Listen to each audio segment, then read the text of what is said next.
Hello guys, in this video I'm gonna show you how to import lit in CapCut easily. So without further ado, let's get started.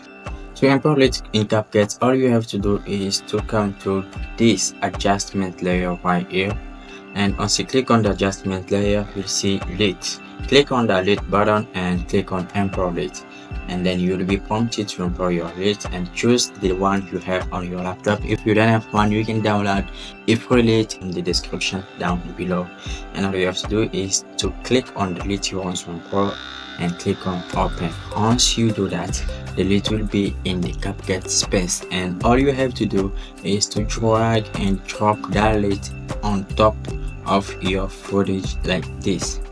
Boom. Once you do that, your video is color graded.